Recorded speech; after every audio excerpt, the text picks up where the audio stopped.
Boa noite a todos. Que a paz aqui, mais uma vez estabelecida para essa reunião, possa nos acolher, serenando os nossos corações, os nossos pensamentos, preenchendo-nos de sentimentos de alegria, de gratidão por estarmos aqui mais uma vez, nesta casa cristã, onde aqui aprendemos, reaprendemos lições necessárias para a nossa comunhão. Mais uma vez, nesse trabalho da noite, da quarta-feira, aqui fazemos a nossa parte, entendendo que a espiritualidade amiga já preparou o ambiente, mas vamos também colocar a nossa contribuição, buscando na oração de abertura, harmonizarmos ainda mais este ambiente, para que possamos ser envolvidos, equilibrados, de maneira a podermos receber a mensagem, assimilarmos, melhorarmos o nosso entendimento, principalmente nas lições ainda necessárias para o nosso espírito, para o nosso aprendizado. Rogando sempre a Deus Pai a sua bênção, a sua proteção para esta casa, para os trabalhadores desta casa, para o Lar Infantil Maria Barbosa, com a nossa gratidão pela dádiva da vida, pela oportunidade de mais uma vez podermos estar aqui no corpo físico, numa experiência física, assimilando, restaurando, apreendendo lições necessárias para a nossa jornada.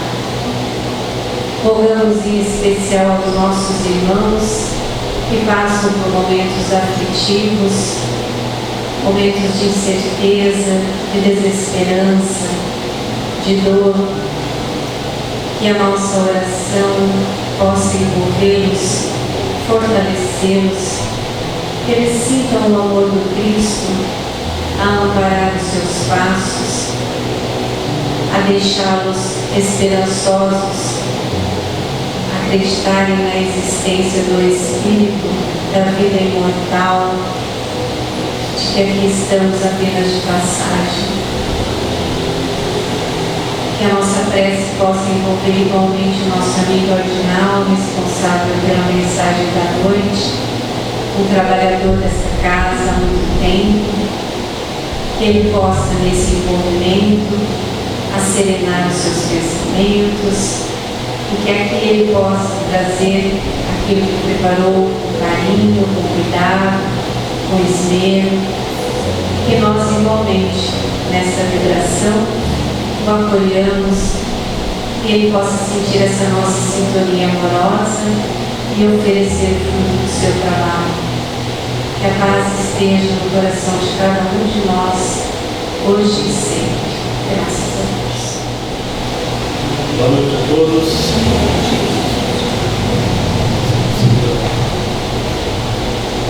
Que a paz do nosso Senhor Jesus Cristo possa continuar envolvendo a cada um de nós nesse instante.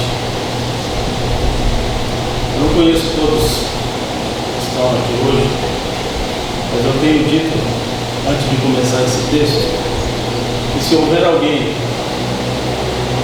que não é espírita, ou que esteja conhecendo o espiritismo agora, há pouco tempo, essa pessoa ou essas pessoas, muito provavelmente, muito possivelmente, vão entender o porquê nós somos espíritas. E o porquê também nós costumamos dizer que o verdadeiro cristão e o verdadeiro espírita são a mesma coisa. O espírita sincero e o cristão sincero, um e outro, são a mesma coisa. Nós vamos começar no capítulo 14 do Evangelho de João, a partir do versículo 15, quando Jesus diz assim: se me amais, guardai os meus mandamentos, e eu rogarei ao Pai, para que Ele vos dê outro Consolador, para que fique convosco por toda a eternidade. É o Espírito da verdade, que o mundo não pode receber, porque não o vê e não o conhece. Um pouco mais adiante, no versículo 26, Jesus diz: mas o Consolador, a quem meu Pai enviará em meu nome, vos ensinará todas as coisas e vos fará lembrar de tudo o que vos tenho dito. No capítulo 6 do Evangelho segundo o Espiritismo, no item 4, Allan Kardec, comentando essa passagem, ele diz assim: se o Espírito da verdade deveria vir mais tarde para nos ensinar todas as coisas, é porque o Cristo não pôde dizer tudo naquele momento. E se Ele nos fará lembrar de tudo o que o Cristo disse, ensinou, é porque o seu ensinamento foi esquecido ou mal compreendido. Essa observação de Allan Kardec,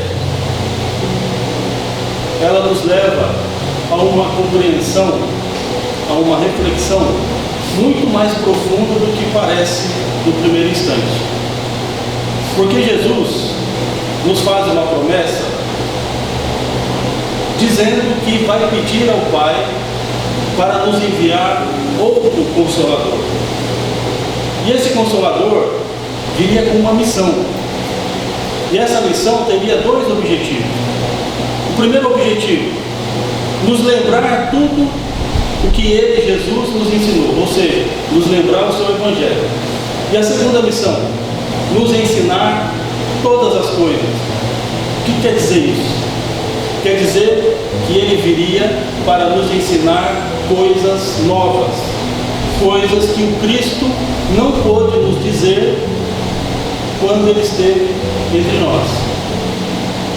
Então, eu peço a vocês que guardem esses dois objetivos do Consolador, porque nós vamos lembrar esses dois objetivos várias vezes durante a nossa reflexão.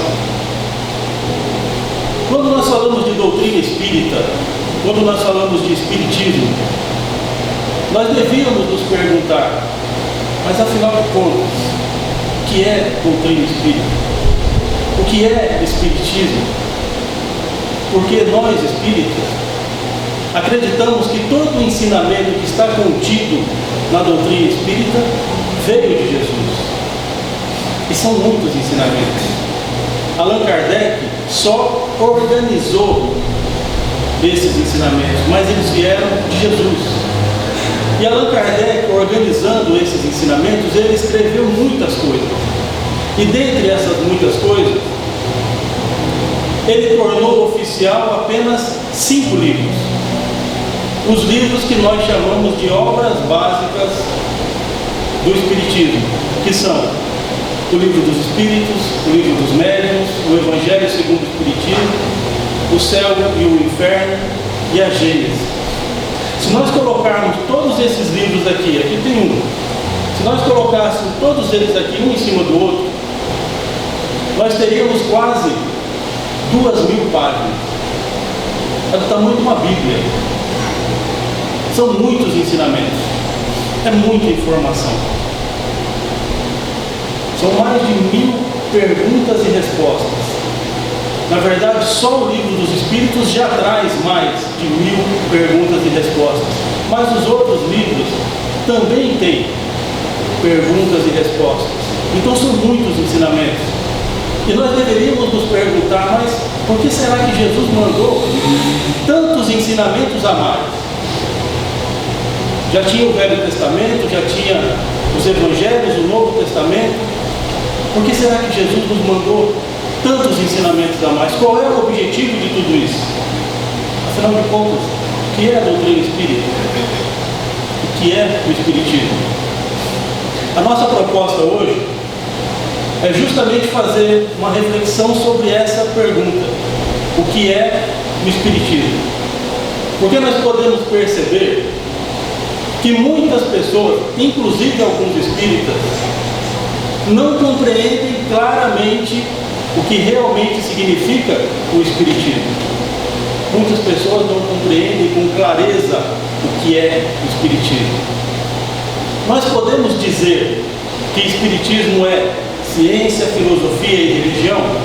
Não.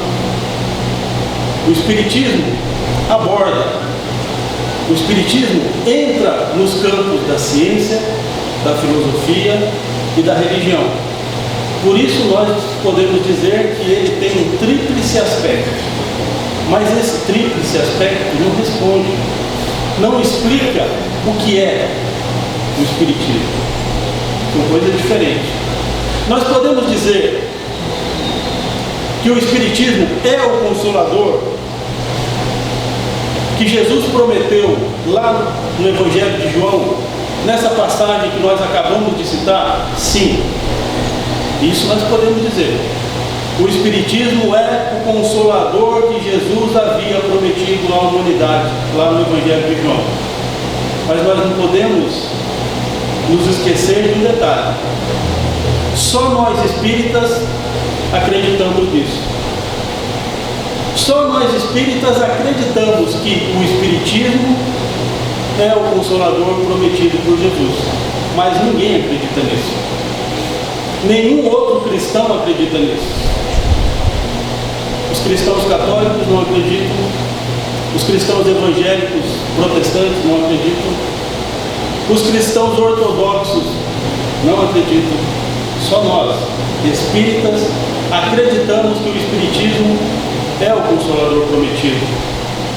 Por isso, portanto, simplesmente dizer que espiritismo é o consolador prometido é uma afirmação verdadeira para nós, espíritas, mas não é uma definição completa, é uma definição incompleta. E por que é uma definição incompleta? Porque para quem acredita que o espiritismo é o consolador prometido, quem responde, quem explica o que é o espiritismo é o próprio Mestre Jesus, nas Escrituras Sagradas do Evangelho. Eu vou repetir isso. Para quem acredita que o espiritismo é o consolador prometido, quem explica o que é o espiritismo é o próprio Mestre Jesus, nas Escrituras Sagradas do Evangelho. Por isso nós vamos começar procurando compreender o porquê nós podemos acreditar que o espiritismo é o consolador prometido. Quando eu falo nós, eu não estou falando de nós espíritas, estou falando de nós, humanidade. O porquê que nós, humanidade, podemos acreditar que o espiritismo é o consolador que Jesus prometeu. Bem antes de Jesus nascer entre nós, muito antes de Jesus encarnar entre nós, vários profetas anunciaram a vinda de um Messias. Muito antes de Jesus vir entre nós, séculos, vários séculos, milênios, antes de Jesus chegar entre nós, vários profetas disseram que Deus havia prometido enviar um Messias entre o povo hebreu. Mas afinal de contas, o que é um Messias? Messias é um salvador, um libertador, um enviado de Deus. Messias é um enviado de Deus que vem salvar, que vem libertar. Portanto, os judeus, durante vários séculos, acreditaram e esperavam a vinda desse Messias. Porque eles acreditavam que esse Messias viria para libertar o povo judeu da servidão. Afinal de contas, os judeus sofreram muitas vezes, várias vezes, sendo subjugados por outros povos. Eles foram escravos no Egito, eles foram subjugados pelos sírios. Na época de Jesus, eles eram obrigados a servir o Império Romano. Vejam, eles não eram escravos do Império Romano, mas eles viviam num regime de servidão perante o Império Romano, onde eles tinham que obedecer às leis dos romanos e ainda tinham que pagar impostos altíssimos para viver na sua própria terra. Então, os judeus acreditavam que esse Messias viria para libertar o povo judeu da servidão e, ao mesmo tempo, iria colocar o povo judeu acima de todas as outras nações, porque era assim que o povo judeu acreditava que merecia estar acima de todas as outras nações.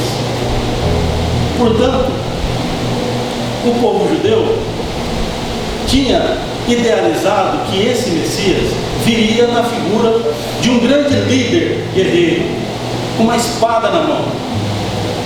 Os judeus imaginavam que esse Messias seria uma espécie de general guerreiro, que iria comandar exércitos, que iria promover guerras e que provavelmente derramaria muito sangue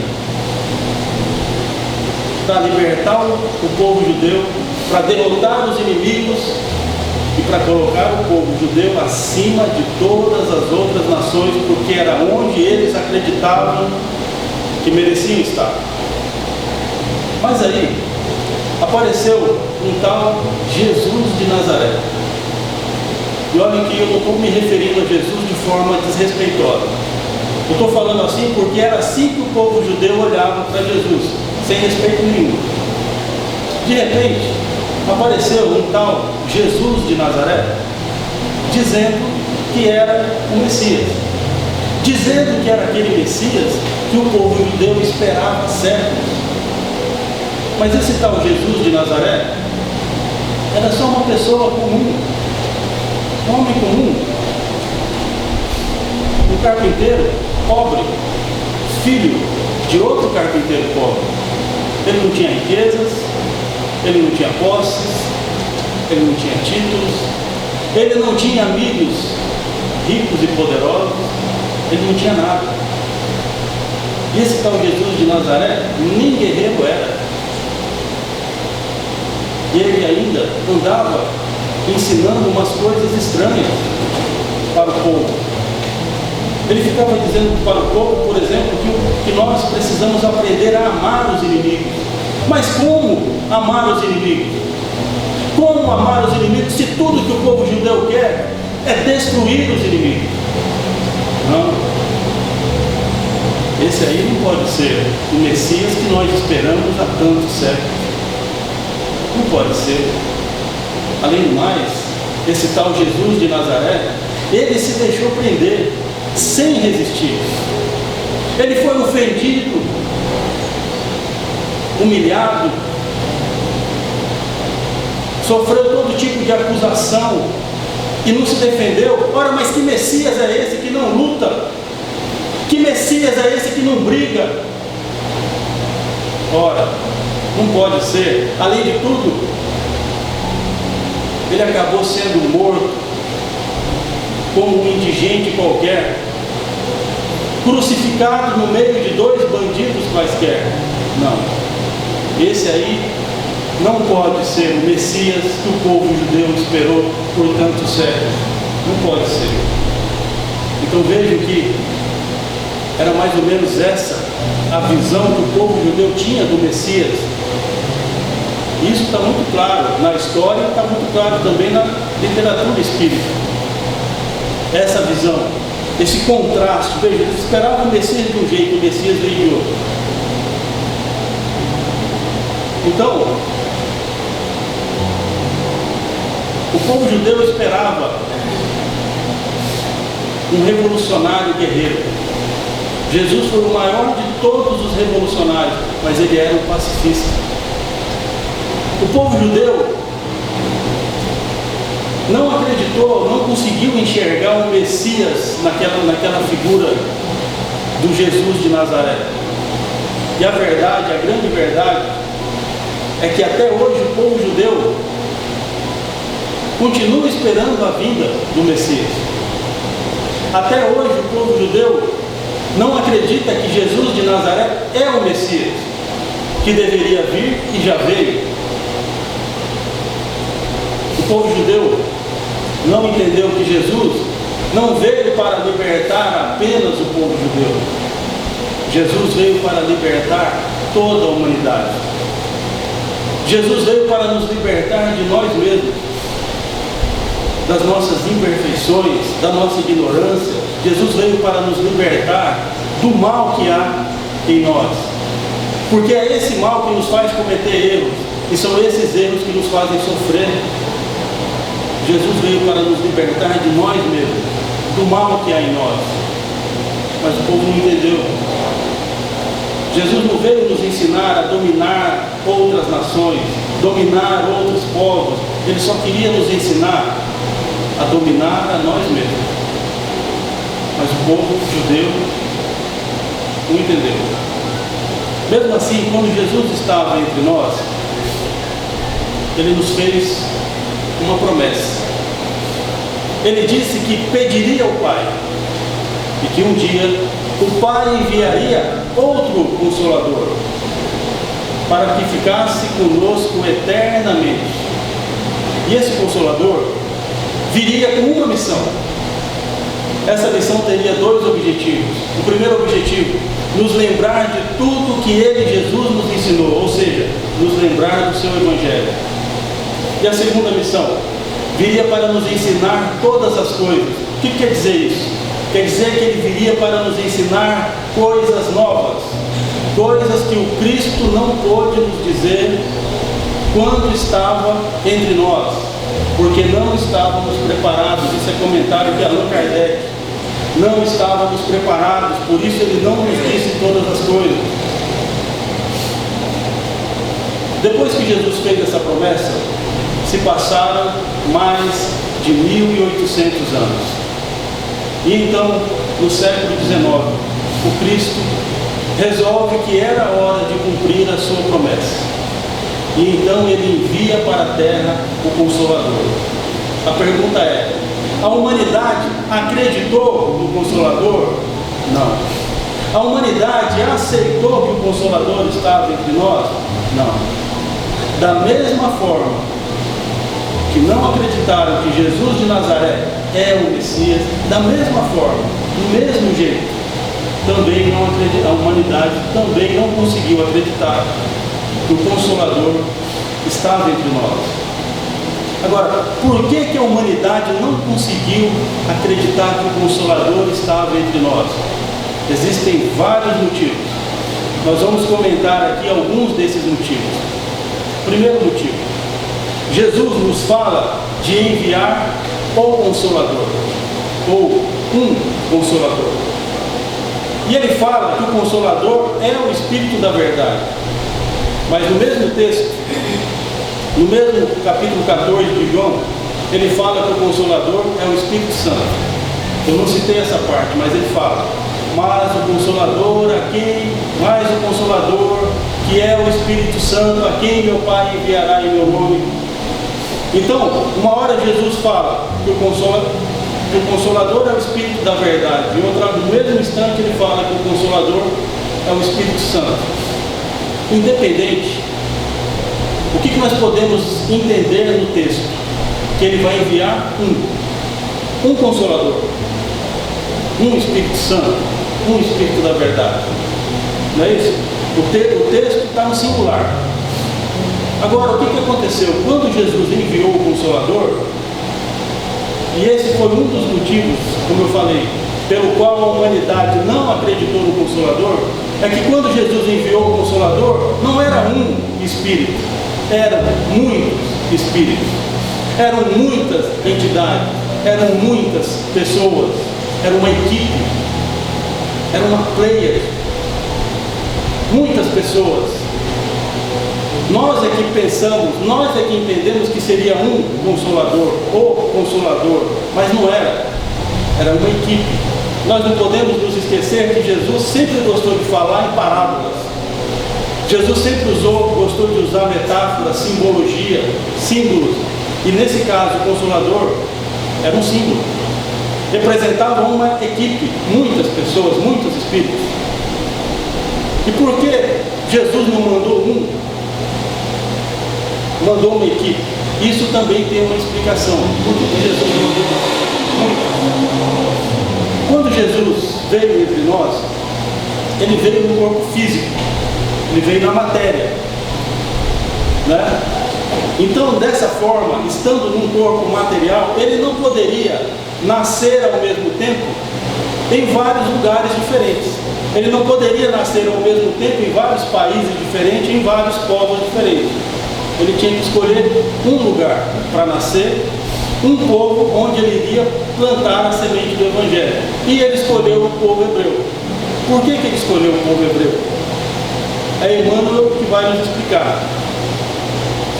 Lá no livro A Caminho da Luz, psicografado por Chico Xavier, Emmanuel vai nos contar que há vários milênios atrás, ele não diz quantos, mas há milênios atrás houve uma reunião no mundo espiritual, no plano espiritual. E Jesus reuniu todos os povos que estavam presentes, que moravam nesse planeta naquele momento. E nessa reunião, Jesus fez uma promessa a esses povos. Ele prometeu que um dia ele viria pessoalmente entre a humanidade para ensinar, para trazer os ensinamentos que fariam a humanidade progredir mais depressa. Então veja, Jesus costuma fazer promessa e cumpre. Essa daí já foi uma promessa. Ele prometeu que ele viria, depois ele prometeu que ele mandaria um Consolador. Mas só que para Jesus cumprir essa promessa de vir entre nós, como nós falamos, ele não tinha como nascer entre nós em corpo físico e conseguir nascer ao mesmo tempo em vários lugares. Então ele tinha que escolher um país, ele tinha que escolher um povo para plantar a semente do Evangelho. Ele escolheu os hebreus. Por quê? Emmanuel diz que ele escolheu os hebreus porque naquele momento, daquela reunião que aconteceu no plano espiritual, o povo hebreu era o povo mais preparado espiritualmente para compreender os ensinamentos de amor de Cristo. Então Jesus escolheu o povo hebreu. Mas veja, ele escolheu o povo hebreu e ele não veio imediatamente e nasceu aqui, não. Depois dessa promessa, se passaram milênios até que o Cristo, Jesus, viesse entre nós. Só que durante esses milênios, ele foi preparando o povo, porque veja, o povo hebreu era o mais preparado, mas não quer dizer que ele já estava preparado. Então, durante esse intervalo entre a promessa e a sua vinda, Jesus mandou vários emissários, mensageiros, missionários, entre eles os profetas. Para quê? Para ensinar o povo, para preparar o povo hebreu principalmente. Quando ele entendeu, veja, Jesus não faz nada, nenhum dos mestres, inclusive, que educam a humanidade, fazem nada antes da hora, antes do tempo. Quando ele entendeu que o povo hebreu estava preparado, ele então veio entre nós. Tudo bem. Jesus quando veio, teve que escolher um povo para plantar a semente do Evangelho. Mas, referente ao Consolador, não precisava ser do mesmo jeito. Quando ele enviou o Consolador, lembre que tem um detalhe na promessa de Jesus. Ele disse que o Consolador viria para ficar conosco eternamente. Ora, se ele viria para ficar eternamente, ele não poderia vir encarnado, porque encarnado não vive eternamente. Então era o ente espiritual. Esse Consolador viria no plano espiritual. Então, quando Jesus resolveu mandar o Consolador, ele mandou uma equipe. Por quê? Para ensinar toda a humanidade ao mesmo tempo. Ele não deu privilégio para ninguém. Ele não teve mais que escolher um povo, uma nação. Não. Ele mandou uma equipe, os seus prepostos, para ensinar toda a humanidade ao mesmo tempo. Foi o que os espíritos chamaram de invasão organizada. Em vários lugares do mundo, espíritos estavam ensinando em nome de Jesus. E esse entendimento traz para nós uma pergunta importante. Jesus mandou o Consolador para os espíritas? Não, claro que não, porque não haviam espíritas, não havia espiritismo. Quando o Consolador chegou na Terra, ele veio para ensinar a humanidade inteira. Mas a humanidade acreditou? Não. A humanidade aceitou que o Consolador estava entre nós? Não aceitou. Os poucos que aceitaram, os poucos que acreditaram, mais tarde, são aqueles que depois foram chamados de espíritos. Mas então Jesus não deu privilégio para ninguém, ele mandou o Consolador ensinar a humanidade. Um outro fator importante que aconteceu na chegada do Consolador e que fez com que muitas pessoas não acreditassem no Consolador é que quando Jesus enviou o Consolador, além de não ser um, era uma equipe. Essa equipe, uma parte dela desceu entre nós, uma parte dessa equipe encarnou entre nós. Só que olha só como é interessante, essa parte que desceu entre nós não eram Espíritos Santos, eram pessoas normais, como nós. Mas alguns deles, dessa equipe, os que desceram entre nós, alguns deles tinham um dom, a capacidade de conseguir se comunicar com a outra parte da equipe que ficou lá no plano espiritual. Então, quer dizer, uma parte desceu, outra parte ficou lá, mais próximas de Jesus. Jesus dava as orientações, passava pelos seus prepostos e eles retransmitiam para nós. E esse foi um dos fatores pelos quais muita gente não acreditou, porque chegou aquele ensinamento vindo da espiritualidade. Mas veja que contradição, não é? Todos os profetas receberam as informações do mesmo jeito, vindo do céu.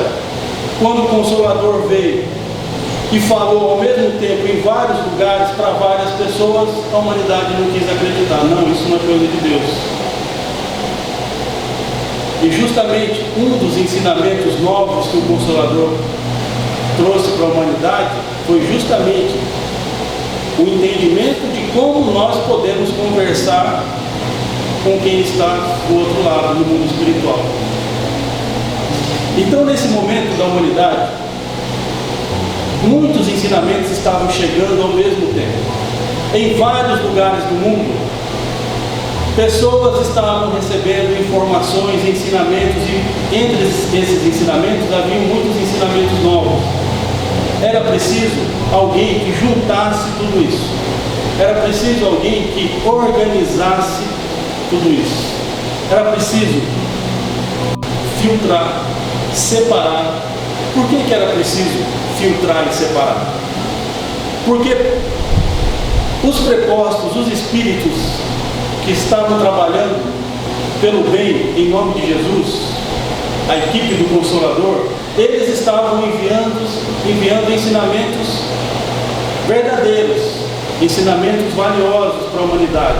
Mas os espíritos do mal, os espíritos das trevas que estavam do lado de lá também estavam se aproveitando do mesmo canal para ensinar a mentira, para ensinar o erro, para confundir a humanidade. Então, era necessário que tivesse alguém para juntar essas informações, filtrar, separar o certo do errado, organizar, colocar numa sequência lógica, colocar numa sequência inteligível.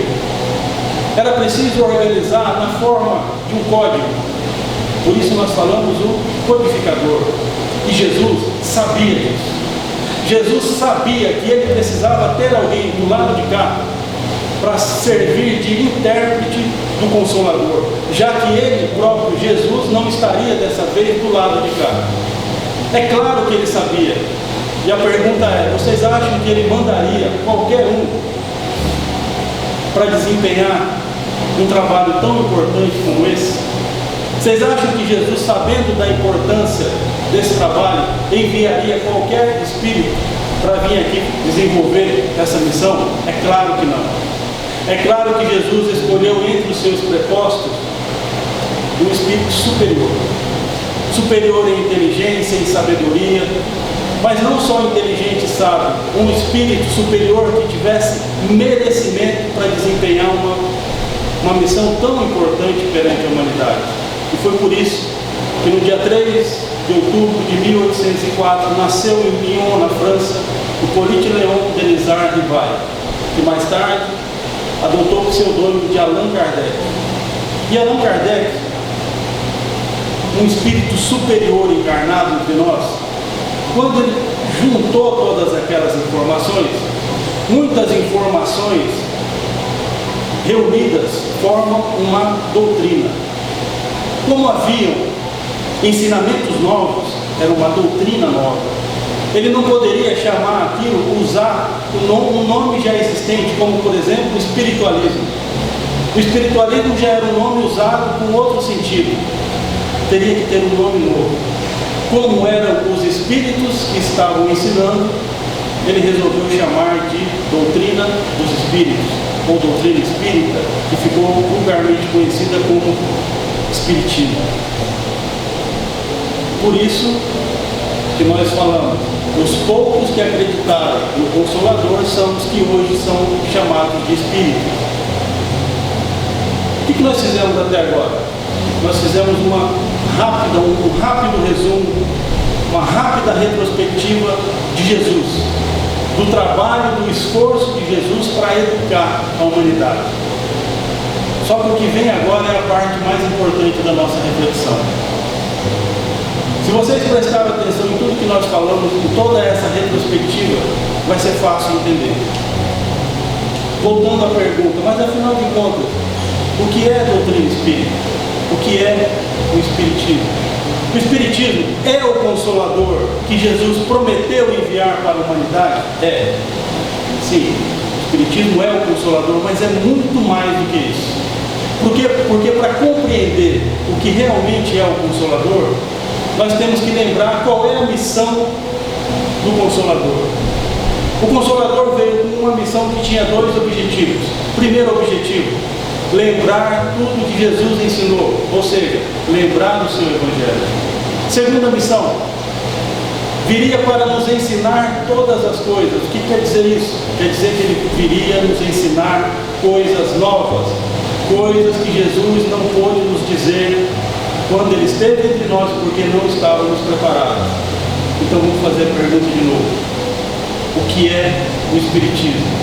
O Espiritismo é o Evangelho de nosso Senhor Jesus Cristo, que está sendo lembrado, que está sendo explicado e que está sendo ampliado com novos ensinamentos, com ensinamentos que Jesus não pôde nos dizer há 2000 anos atrás. O que é o Espiritismo? O Espiritismo é o Evangelho de nosso Senhor Jesus Cristo, que chega para a humanidade numa nova edição. O que é o Espiritismo? É o Evangelho de Jesus, redivivo, ressuscitado, que nasceu de novo na terra e foi rejuvenescido com novos ensinamentos. O que é o Espiritismo? O Espiritismo é o Evangelho de nosso Senhor Jesus Cristo, que está sendo lembrado, que está sendo explicado e que está sendo ampliado com novos ensinamentos que vieram de Jesus. Por que nós podemos acreditar que os ensinamentos do Espiritismo vieram de Jesus? Porque todo ensinamento superior que essa humanidade recebe emana de Jesus. Todo ensinamento superior que chega até essa humanidade vem de Jesus. Por quê? Porque Ele é o Cristo. Ele é a autoridade máxima. Cristo é uma espécie de título de governador planetário. Ninguém tem mais autoridade que o Cristo. Para educar essa humanidade, não existe ensinamento nenhum que não passe pelo Cristo. Na verdade, vem do Cristo. Todo ensinamento que essa humanidade recebe, todo ensinamento superior vem de Jesus. A mentira, o erro, qualquer um pode ensinar. Mas ensinamento superior só vem do Mestre Jesus.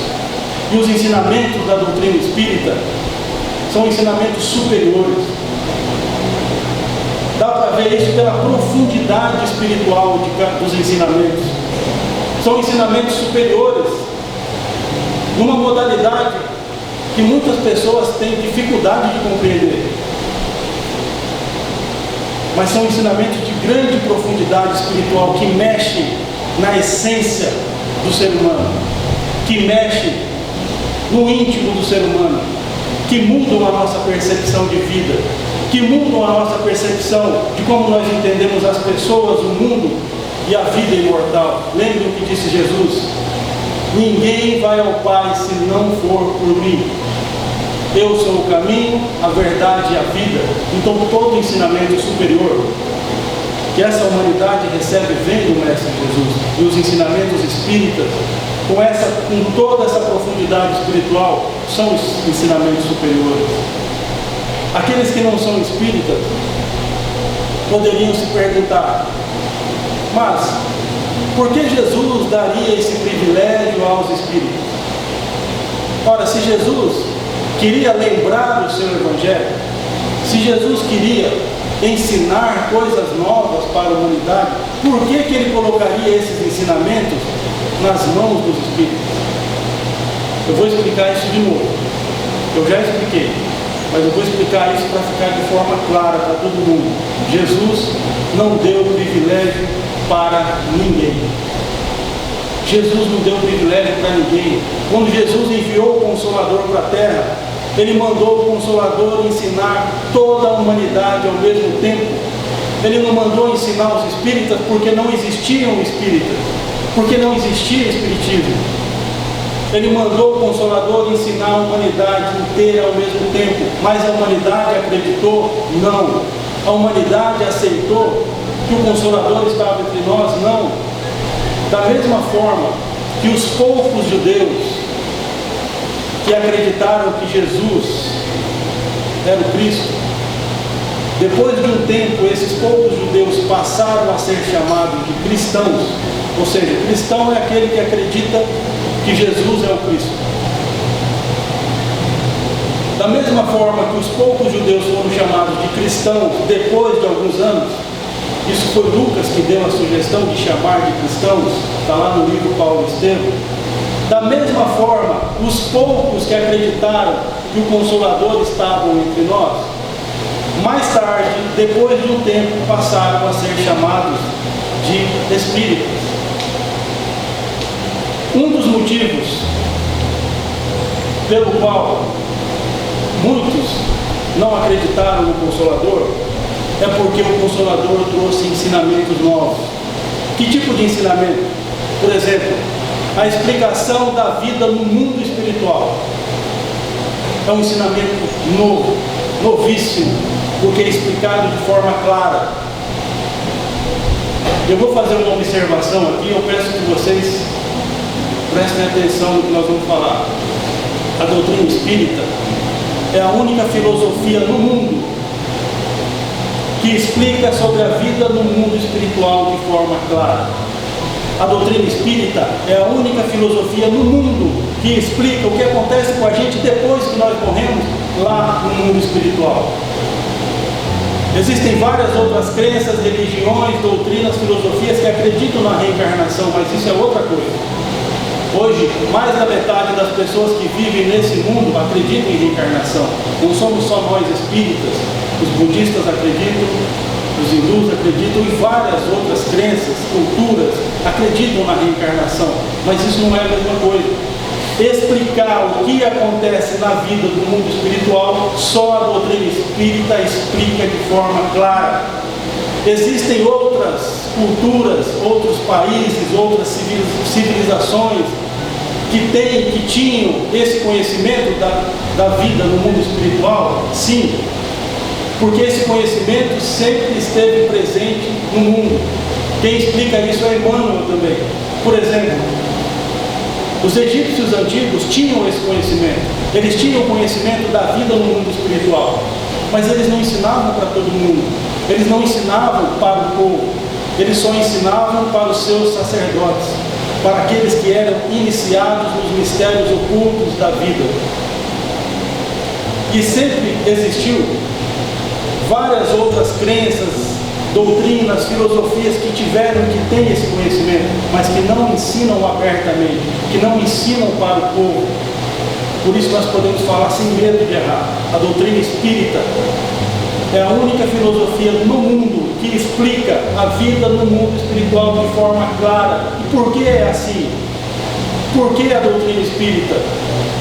Porque quando Jesus enviou o Consolador para o mundo, ele deu essa ordem de explicar a vida no mundo espiritual. Porque ele entendeu que a humanidade estava preparada para ter esse conhecimento. E por quê? Por que Jesus queria que nós soubéssemos disso? Porque nós somos espíritos imortais. E como espíritos imortais, nós precisamos entender o que acontece depois. Qual é a sequência? O que acontece depois dessa vida? Nós precisamos ter um fio de ligação, porque nós somos seres imortais. Nós precisamos entender o porquê que vale a pena nos esforçar para ser pessoas melhores. O porquê que vale a pena nos esforçar para fazer a nossa reforma íntima. O porquê que vale a pena nos esforçar para seguir Jesus. Precisava de um fio. Porque nós somos seres imortais, nós precisamos entender a sequência, o que vem depois. A maior parte dos cristãos acreditam na imortalidade. E agora eu não estou falando só dos espíritas, eu estou falando dos cristãos. Só que a maioria dos cristãos não sabem explicar como é que essa imortalidade acontece depois. Por exemplo, se você perguntar para um católico, se você perguntasse para mim há mais de 30 anos atrás, você acredita na imortalidade? Eu diria, eu acredito na imortalidade, mas eu não sei explicar como isso acontece. Eu não sei explicar como é. Se você perguntar para um evangélico, vários evangélicos hoje vão te responder assim: sim, eu acredito na imortalidade. E acontece assim: quando nós morremos, nós vamos ficar dormindo até o dia do juízo final. No dia do juízo final, nós vamos ser acordados e vamos ser julgados. Aqueles que foram bons vão para o céu viver no paraíso. Agora, aqueles que forem maus vão ser condenados a sofrer eternamente no fogo do inferno. Está aí outro entendimento que o Consolador veio nos explicar. Deus não condena nenhum dos seus filhos a sofrer por toda a eternidade, porque Deus é amor, Deus é misericórdia, Deus é bondade, Deus é justiça. E se Deus é amor e é misericórdia, Ele não pode condenar nenhum dos seus filhos para sofrer por toda a eternidade, porque nem nós que somos imperfeitos e somos maus, temos coragem de deixar alguém sofrendo por toda a eternidade. Nem nós somos capazes de fazer isso, quanto mais Deus que é perfeito. Por isso as encarnações, por isso as reencarnações, porque em cada encarnação se aprende um pouco, em cada encarnação se evolui um pouco, em cada encarnação nós vamos deixando um pouco do mal que há em nós para trás, porque nós vamos melhorando. Então esses ensinamentos novos confundiram muitas pessoas. Por quê? Porque são ensinamentos superiores. Não é fácil absorver de primeira. Não é uma questão de sabedoria, não é uma questão de inteligência. Allan Kardec explica isso, é uma questão de espiritualidade. São ensinamentos superiores. E isso tem que estar claro para nós. O que é o Espiritismo? O Espiritismo é o Evangelho de nosso Senhor Jesus Cristo, que está sendo lembrado, que está sendo explicado e que está sendo ampliado com novos ensinamentos. Nós temos que ter isso claro, porque muitas pessoas, inclusive alguns espíritas, pensam que Espiritismo e Evangelho são coisas diferentes. Não são. Espiritismo e Evangelho são a mesma coisa. A mesma coisa, porque tudo que tem de novo no Espiritismo, veja, o Espiritismo tem uma parte nova e uma parte antiga. A parte antiga era o que Jesus já havia ensinado. Lá nos 4 Evangelhos, Mateus, Marcos, Lucas e João, e também no Novo Testamento, pelos apóstolos. A parte nova que tem no Espiritismo, entendam bem, quem não entende ainda, a parte nova que tem no Espiritismo, quem trouxe? O Consolador. O Consolador fez a vontade de quem? Do Cristo. São ensinamentos superiores, vieram do Cristo. Todo o ensinamento que tem na doutrina espírita foi transmitida pelos Espíritos, por ordem do Cristo. Se é de Jesus, é boa nova. Boa nova é Evangelho. O que é o Espiritismo? O Espiritismo é o Evangelho sendo lembrado, sendo explicado e sendo complementado com ensinamentos de Jesus, que ele não pôde nos dizer há 2000 anos atrás, porque não estávamos preparados para compreender. O que é o Espiritismo? É o Evangelho de nosso Senhor Jesus Cristo, que chegou numa nova edição. O que é o Espiritismo? É o Evangelho de Jesus, redivivo, ressuscitado, que renasceu de novo e está rejuvenescido. O que é o Espiritismo? O Espiritismo é o Evangelho de nosso Senhor Jesus Cristo, sendo lembrado, sendo explicado e sendo ampliado por ensinamentos vindos de Jesus. Por que nós somos espíritas? Porque ser espírita é ser cristão. Ser espírita é ser cristão. O Espiritismo não inventou nada. Allan Kardec não inventou nada. Os espíritos do Consolador não inventaram nada. Sabe por quê? Porque tudo veio de Jesus. Tudo vem de Jesus. Tudo que é superior vem do Mestre Jesus. Ah, mas a humanidade, a grande maioria não acredita, não tem problema. Também não acreditaram em Jesus? Também não acreditaram em Jesus há 2000 anos? Por que queriam acreditar no Consolador aqui no século XIX? Da mesma forma, um dia vão acreditar. Da mesma forma que muitos de nós conseguimos acreditar depois em Jesus, muitos vão acreditar no Espiritismo. Por quê? Porque o Espiritismo é simplesmente o Evangelho de Jesus que está sendo lembrado, que está sendo explicado e que está sendo ampliado com novos ensinamentos vindos de Jesus. Eu espero que eu tenha conseguido transmitir essa informação de forma clara. Que Jesus nos ajude não só a compreender os seus ensinamentos, mas principalmente a conseguir praticar os seus ensinamentos. Muito obrigado, Senhor, que assim seja. Muito obrigado pela atenção de todos.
Música